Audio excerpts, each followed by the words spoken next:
Meu nome é Jennifer e é um prazer estar aqui com vocês hoje. Amém. Quando a gente aprende sobre como pregar em um curso, eles sempre dizem: nunca fale que é a sua primeira vez. Mas eu preciso falar. É a minha primeira vez. E eu preciso falar isso porque aconteceu uma coisa muito legal, muito importante, que vocês têm que saber. Eu não posso deixar isso guardado para mim. Era sábado, de manhã. Me pediram para pregar. E a minha primeira resposta foi: não, eu não vou. Mas ele insistiu. Eu continuei dizendo não. E ele desistiu. E ele sentou, e eu sentei no banco da frente. Aí na hora que eu sentei, eu pensei: por que não? E nisso, eu virei para trás e eu falei: eu vou pregar. E até aí, eu tava na adrenalina. Eu entrei no carro junto com a minha tia e falei: tia, eu vou pregar sábado que vem. E ela ficou feliz. Aí eu cheguei em casa, entrei no quarto da minha mãe, falei assim: mãe, eu vou pregar sábado que vem. E ela estava mexendo no celular, e ela nunca para de mexer no celular quando ela fala comigo, mas naquele momento ela parou, ela me olhou, e a primeira pergunta dela foi: o que você vai pregar? E naquele momento, o que eu vou pregar? Mas até aí eu estava na adrenalina. Aí passou o sábado, passou o domingo. No domingo à noite, caiu totalmente a ficha: eu vou pregar sábado que vem. E isso é muito importante. Olha o que estava nas minhas costas. E eu pensei: meu Deus, o que eu vou fazer agora? E eu não dormi nada. De domingo para segunda. Eu não dormi. Segunda-feira eu levantei, eu nem acordei porque eu não tinha dormido. Eu levantei para trabalhar, vesti minha roupa e eu saí. E eu tenho uma fixação hoje em dia de sempre olhar para o céu em busca de ver as Três Marias e a nebulosa de Órion. Uma pessoa muito especial para mim me mostrou isso. E todo dia eu olho para o céu. Só que na semana anterior, todos os dias, estava nublado. Não dava para ver nada. Obrigada. E aí, segunda-feira, eu olho para o céu e o céu está limpo. Só que eu não vejo as Três Marias. Nem a nebulosa de Órion, nem a estrela mais brilhante, que é a Sírius. Eu olho para o céu e eu vejo a constelação do Cruzeiro do Sul. Para quem não conhece essa constelação, é aquela que forma uma cruz. E naquele momento, eu senti que era Deus falando comigo: você está no caminho certo? Calma, eu vou te guiar. E sabe, essa constelação não dá para se ver em janeiro. Ela só dá para se ver a partir do meio de fevereiro. E dá para ver ela no começo da noite. Eu vi ela no final. Foi Jesus ou não foi? Então, é isso. Precisava contar isso para vocês. Então agora, eu quero que vocês abram a Bíblia de vocês em Romanos 12, versículo 4 e 5.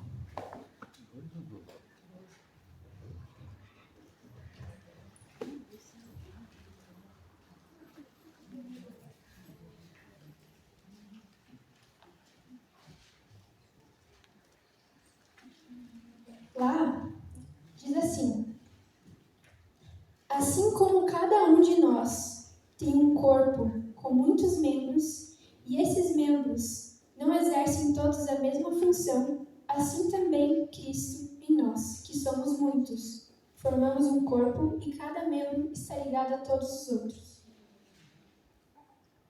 Eu quero que você olhe para os dedos da sua mão. Eles são diferentes, não são?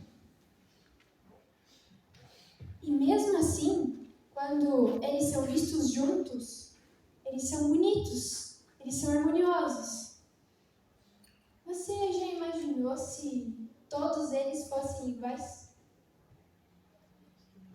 Primeiro, que seria muito estranho. E segundo, que provavelmente a gente não conseguiria fazer as coisas que a gente faz hoje. Eu comecei esse texto assim porque a humanidade, ela é assim. O povo de Deus é assim. Nós somos assim. E o ponto que eu quero chegar hoje é que, se todos têm uma função, eu quero que você se pergunte: qual é o meu diferencial aqui dentro? Qual é a minha função? Quem eu sou? Qual é o meu valor? O seu valor não está naquilo que você faz. Porque muita gente vai chegar e vai perguntar para você: nossa, mas você ainda não está namorando? Como não? Você ainda não casou? Como assim você ainda não está fazendo faculdade? Nossa, mas você devia fazer uma dieta, né? Se não é o que você faz, então não se preocupe. Mas se eu não sou o que eu faço, eu sou o que as outras pessoas pensam ou dizem sobre mim? Nós usamos máscaras. Existem pessoas que nunca sentiram a liberdade de não ter que provar nada para ninguém. Elas fazem as coisas só para dizer para outra pessoa que ela está fazendo aquilo. Ela pode odiar o que ela está fazendo, mas ela gosta de dizer para o outro que ela está fazendo aquilo. Sobre isso, existe uma fábula. Fábula, para quem não sabe, é aquelas historinhas de criança, sabe? Tipo, a lebre e a tartaruga, que no caso quem deveria ganhar a corrida seria a lebre, mas quem ganha é a tartaruga. Então, essas histórias, elas têm tipo uma lição de moral. E essa fábula, ela falava o seguinte: tinha um sapo.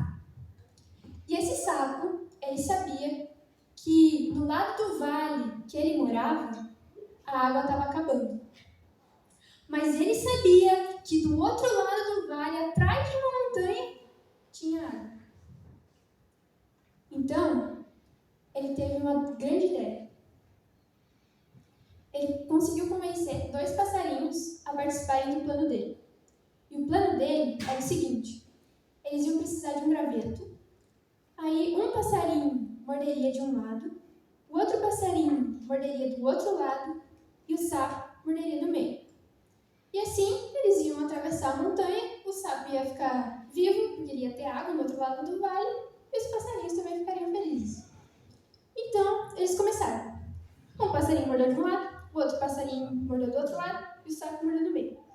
E os passarinhos foram voando, e eles foram subindo, e eles foram subindo, e eles foram subindo, e o plano começou a dar super certo. E quando eles estavam subindo, quando eles estavam quase atravessando o vale, quase atravessando a montanha, quase conseguindo, uma vaca viu eles lá em cima.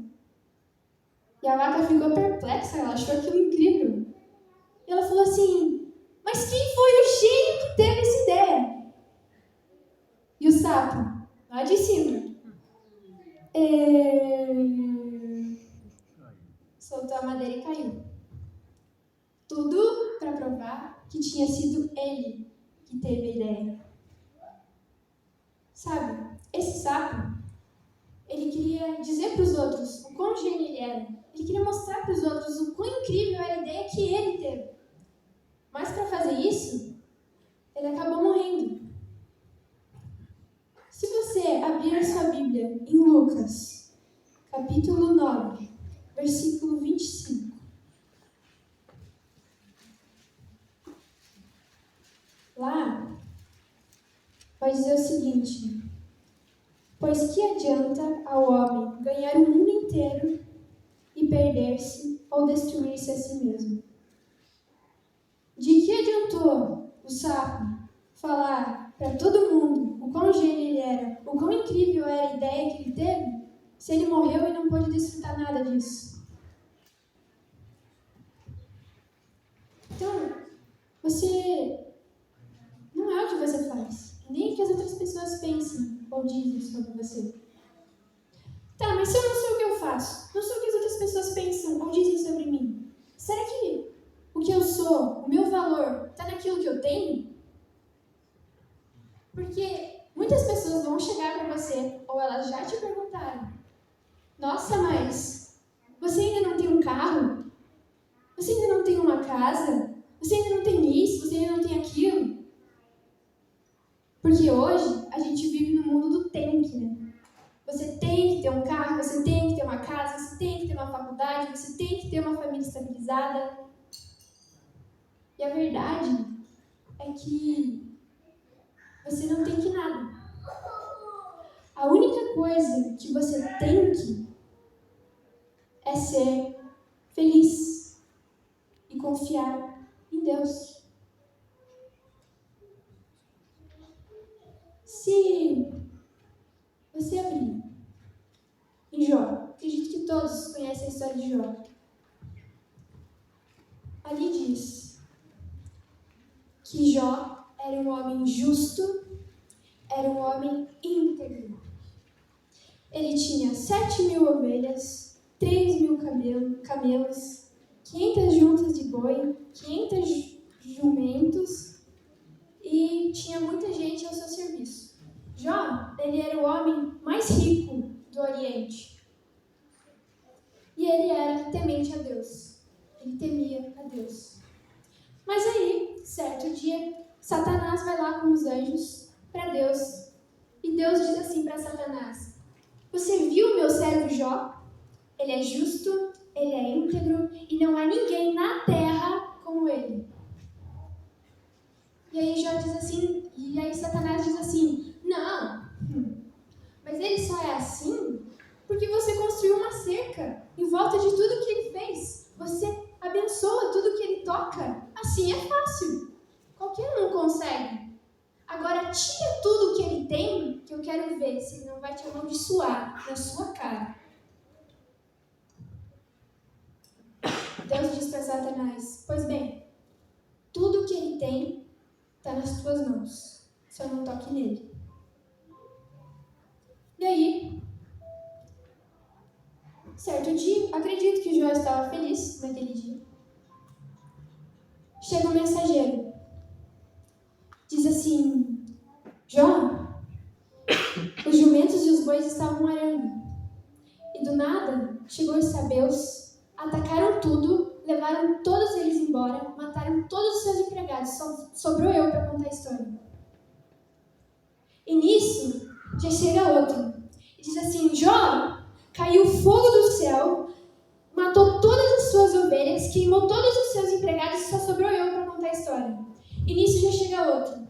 E diz: Jó, vieram em 3 bandos, pegaram todos os seus camelos, levaram todos embora e mataram todos os seus empregados à espada. E nisso já chega o outro. E eu acho que essa mensagem é a pior de todas.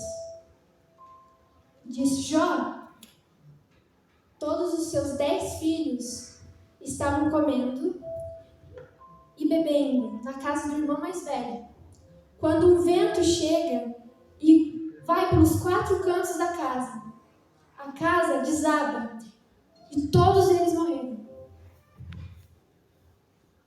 Em menos de 5 minutos, Jó perdeu tudo que ele tinha. A fortuna e a família. E a fonte de renda dele. Já não tinha mais nada. Mas, depois disso, o que Jó faz? Ele rasga suas vestes, coloca seu rosto no chão e louva a Deus. E nisso, Satanás sai irado e se encontra com Deus de novo. E Deus diz, com muito orgulho: você viu meu servo Jó? Ele é justo, ele é íntegro e não há ninguém no mundo igual a ele. Satanás diz assim: não, mas ele só é assim Porque ele tem saúde. Ele está saudável. Agora tira a saúde dele para você ver. Porque qualquer homem no mundo fará tudo pela sua própria vida. E dito e feito. Deus vai lá e diz assim: pois bem, então agora ele é todo seu. Só não acabe com a vida dele. Então, Jó fica doente. De novo. E se você continuar lendo o livro de Jó, ele é um livro muito difícil de se ler. Porque é muita sofrência, são muitas perguntas que ele faz e ele não tem resposta. Mas, mesmo assim, ele continua sendo fiel a Deus. Ele diz uma passagem muito interessante. Ele diz: Deus me deu e Deus tomou. Bendito seja o nome do Senhor. Você entende isso? Deus me deu e Deus tomou. Não, ele não disse Deus me deu e Satanás tomou. Não, Deus me deu e Deus tomou. Bendito seja o nome do Senhor. Amém. Ele não tinha olhos para enxergar Satanás. Os olhos dele estavam mirados em Deus. Ele sabia que tudo que tinha acontecido com ele tinha acontecido porque Deus tinha permitido que acontecesse. Satanás, ele sai dali tão humilhado porque nem Jó não culpou ele, nem por tudo que aconteceu de ruim.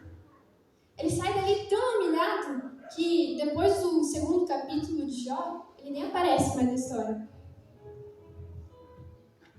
Sabe? Jó, com as 7.000 ovelhas, com os 3.000 camelos, com toda a família, e Jó, sem as 7.000 ovelhas, sem os 3.000 camelos e sem toda a família, nunca deixou de ser Jó. Porque Deus não amava Jó pelo que ele tinha. Deus amava Jó pelo que ele era. E o que ele era já era suficiente para Deus usar ele. O que você é já é o suficiente para Deus te usar. Sabe, quando você decidir entregar a sua vida a Jesus, ou você já fez isso, você sabe que não vai ser fácil. Vai ser tudo mais difícil. Porque, se você vê, Jesus, ele foi batizado. Depois de ele ser batizado, ele é levado ao deserto para ser tentado por Satanás. E Jesus lá, ele jejua por 40 dias e ele ora. Pensa você, jejuando e orando por 40 dias, qual o estado que você vai ficar? Você vai ficar bem? Saudável? Ou você vai sentir fome? Você vai estar desidratado? Você vai estar mal? Satanás aproveita essa oportunidade. E ele chega para Jesus e ele diz assim: se você é filho, transforma essas pedras em pão. Se você é filho, se joga desse penhasco, porque os anjos de Deus vão te segurar. O mundo vai ser assim. Ele é assim. Eles vão chegar para você e vão dizer assim: mas se você é filho, por que tua vida está desse jeito? Se você é filho, por que teu casamento está destruído? Se você é filho, por que você nunca tem dinheiro para nada? Se você é filho, por que teu filho está fora do caminho? Se você é filho, pede para Deus te curar da tua doença. O mundo vai ser assim. E ele vai te bombardear o tempo todo, com muitas ideias e muitas informações. E por mais que você tenha escolhido, que você tenha entregado a sua vida a Jesus, em algum momento, talvez, você se perca. Só que Quando você se sentir perdido, você entra por aquela porta. Você entra, coloca o pé para dentro. Você sente que você é filho de Deus. E Ele é o seu Pai. Entende? Então, por mais perdido que você esteja, se você entregar a sua vida e falar com Jesus, Ele vai te guiar. Porque Deus, Ele tem tudo preparado para você. Desde antes mesmo de você nascer, Ele já tinha te escolhido. E se você está aqui, é por algum motivo. Eu não sei dizer qual é, mas Deus sabe. Então, Deus, Ele tem tudo preparado para você. Se eu perguntar para as mães, quando vocês descobrem que vocês estão grávidas e vocês vão ter um bebê, vocês esperam para preparar tudo depois que a criança nasce? Ou vocês preparam tudo antes? Tudo antes.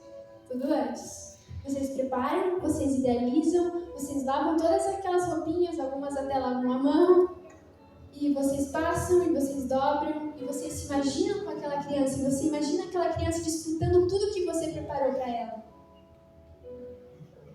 Deus também é assim. Ele tem tudo preparado para você.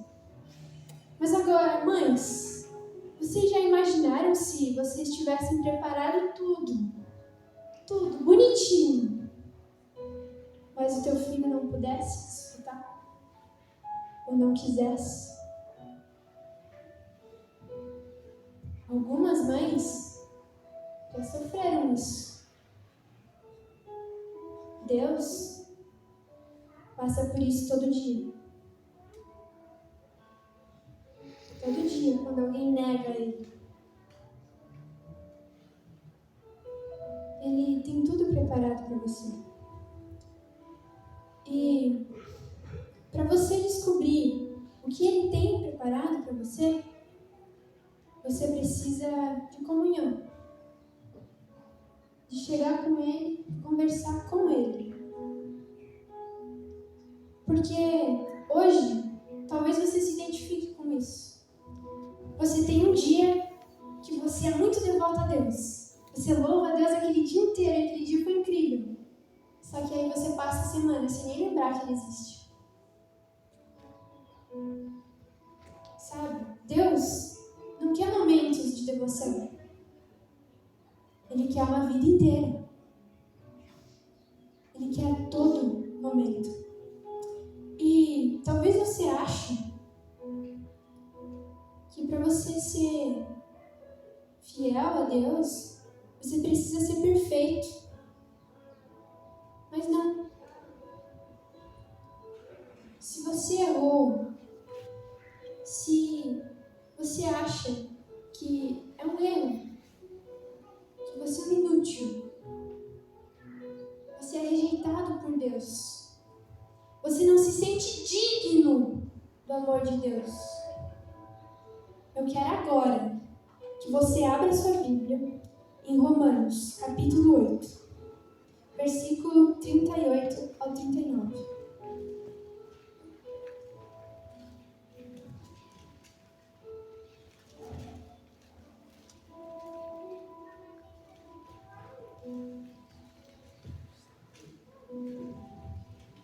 Conseguiram? Eu vou ler o que está escrito para vocês. Pois estou convencido de que nem a morte, nem a vida, nem anjos, nem demônios, nem o presente, nem o futuro, nem quaisquer poder, nem altura, nem profundidade, nem qualquer outra coisa na criação será capaz de nos separarmos do amor de Deus. Amém. Então, se você errou, se você pecou, se você não se sente digno, ou se você até se sente digno, você está bem, eu quero que você pegue esse texto e grifa. Grifa, e eu vou ler de novo para você. Pois estou convencido de que nem a morte, e nem a vida, nem demônios, nem presente, nem o futuro, nem quaisquer poder, nem altura e nem profundidade, nem qualquer outra coisa na criação será capaz de separar você do amor de Deus. Nada será capaz de separar você do amor de Deus. Mas tá, eu disse que Deus não quer momentos de devoção, Ele quer uma vida inteira. Só que, às vezes, a gente pode achar que isso é muito difícil. Porque talvez você pense que ser devoto a Deus e adorar a Deus e espalhar o Evangelho é você chegar no seu trabalho, subir em cima de uma mesa e dizer: bom dia, hoje eu vou falar para vocês de Jesus. Jesus te ama. Mas sabe, ser devoto a Deus, estar com Ele, pode estar nas coisas simples, nos pequenos detalhes. Um exemplo, do oi, tudo bem? Como você está? Está nisso. E eu tenho certeza disso, porque o que me levou a estar aqui hoje foi isso. Foi um exemplo, um pequeno detalhe. E eu vou contar essa história para vocês. Quando eu era pequena, eu fui adventista com a minha mãe, quando eu tinha 6 aos 8 anos, eu imagino. Mas aí, por consequências da vida, a gente acabou se afastando. Mas, nesse período, uma sementinha foi plantada lá dentro do meu coração. Mas, conforme foi passando o tempo, aquela sementinha, ela não tinha sido mais regada. Por anos, ela estava quase morrendo. Mas aí, chega julho de 2016, um novo semestre na escola. Chega uma aluna nova. Era eu e minhas 2 amigas. Eu, Daiane e Maria. 2. A gente era um trio e a gente não era de abrir espaço para novas pessoas. Ainda mais alguém que tinha acabado de chegar na escola. A gente não fazia isso. Mas aí, aquela menina, ela chega e ela senta do lado da Maria. E a Maria começa a conversar com ela. E eu olhava aquela menina e parecia que ela tinha um problema. Porque ela ria de absolutamente tudo. Eu acho que eu nunca tinha visto alguém mais feliz que aquela menina, porque o que ela mais fazia era rir. E aí, eu pensei com a Daiane, né? Meu Deus, agora a Maria só fica com essa menina. Então fica com ela. E um dia, na escola, a gente estudava o dia inteiro. E à tarde, a gente tinha uma aula que era só para fazer tarefas da escola. E nisso, a Maria e a menina não estavam fazendo a tarefa, elas estavam conversando sobre a vida, coisas assim. E no momento eu estava concentrada na minha tarefa. Só que a Maria, eles estavam falando sobre joias e adornos. E aí a Letícia, entreguei quem é. A Letícia diz assim: não, eu não uso joias. E nesse momento que eu estava fazendo a minha tarefa, eu já, como assim? Sabe, já veio aquela lembrança da minha mãe tirando os meus brincos quando eu tinha 6 anos de idade. Aí, a Maria fala assim: mas por que você não usa joias? E a Letícia diz assim: é por causa da minha religião. Aí eu já tentei, né? Elas estavam sentadas na minha frente, elas estavam de costas para mim. E aí, a Maria pergunta: mas de que religião você é? E a Letícia assim: eu sou adventista do 7º dia. E naquele momento, eu dei um tapinha nas costas dela e falei: eu também sou. Só que eu estava afastada. E ela olha pra mim e eu estava com um brinco de coração na minha orelha.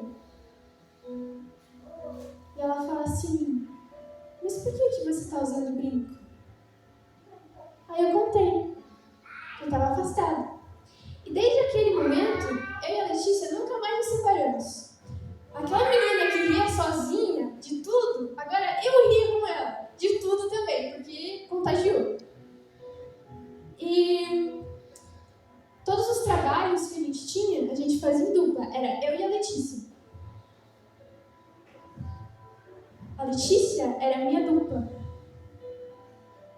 muito tempo. Mas aí, no próximo ano, a Letícia vai estudar de tarde e eu de manhã. E a gente tá fácil. E 2 anos depois, ela estuda comigo de novo. E aí eu cheguei pra minha mãe, um certo dia, eu não lembro por quê. Eu cheguei pra minha mãe e falei, mãe, eu quero conhecer mais Jesus. E a minha mãe não perdeu a oportunidade, né? Foi lá, falou com o Zico, falou, filho, Zico, a minha filha quer saber mais de Jesus. Você dá um estudo bíblico pra ela? E foi isso. E eu fiz o primeiro estudo, eu fiz o segundo. No terceiro estudo que eu chego na casa do Zico, quem que tá lá? Letícia. E ela não falou nada. Eu também não tinha falado pra ela que eu estava fazendo estudo bíblico. E aí a gente chegou lá e um dia a Letícia me convidou para ir no clube de desbravador. E ela foi falando, e eu lembrei que há 6 anos atrás a Jennifer ia no clube de desbravador por causa que a mãe dela fazia parte.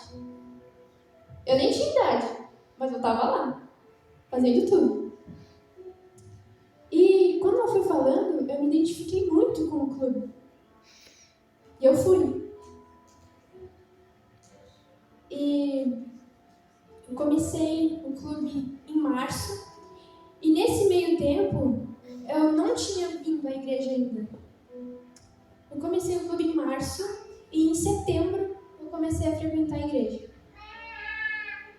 Sabe, nesse ano, eu lembro que foi um ano muito difícil para mim. Porque a minha mãe, ela trabalhava no segundo turno e eu estudava de manhã. Então, eu via ela 1 hora por dia. Nessa 1 hora, a gente comia, ela se arrumava para ir do trabalho e ela ia. E eu ficava sozinha a tarde inteira até meia-noite. E em muitos momentos, eu precisei da minha mãe. Só que ela não podia estar lá, porque ela estava construindo o que a gente precisava. E naquele momento, a família da Letícia se tornou a minha família também. Eles me levavam para tudo. Tinha apresentação de piano e eles me levavam. Eles estavam lá assistindo. E a minha mãe era muito grata a eles. Sabe? Eles tiveram um papel essencial para eu estar aqui hoje. E foi uma simples coisa que me levou a estar aqui hoje. Ela só disse que não usava joias por causa da religião dela. E naquele momento, aquela sementinha que não tinha sido regada há anos, que estava quase morrendo, recebeu uma gotinha d'água. E essa gotinha d'água foi suficiente para me sustentar por 3 anos, até eu decidir entregar a minha vida a Jesus. Então eu acho que é o maior jeito de você conseguir espalhar o Evangelho. Pelo teu exemplo, pelas coisas simples. Então, se você errou, se você pecou, se você não se sente digno do amor de Deus, saiba, Ele está te esperando. Ele está esperando você como você é. Não importa o que você tem, o que você faz, ou o que as outras pessoas pensam ou dizem sobre você. O que você é já é o suficiente para Deus te usar. Nas pequenas coisas. Coisas simples. Então, nesse momento, se você ainda não entregou a sua vida a Ele, mas você quer viver isso, você quer viver com Ele, você quer saber para que você nasceu, esse é o momento. E se você já entregou a sua vida a Ele, mas por algum motivo você se perdeu, esse é o momento que Deus está te dando para se reencontrar com Ele. Então, vamos orar? Meu querido Deus e amado Pai, todos nós estamos aqui diante de Ti para entregar a nossa vida a Você. Nós queremos Te agradecer por tudo que o Senhor fez em nossas vidas e também por tudo que fará, porque o futuro só Você sabe.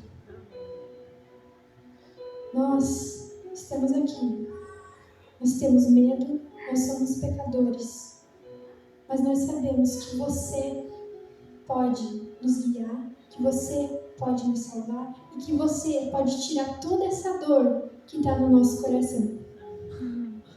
Que o Senhor nos ajude a regar as sementes que estão plantadas nos outros e também a plantar novas. Amém. É isso que eu te peço, te agradeço. Em nome do seu Filho amado Jesus. Amém. Amém. Então agora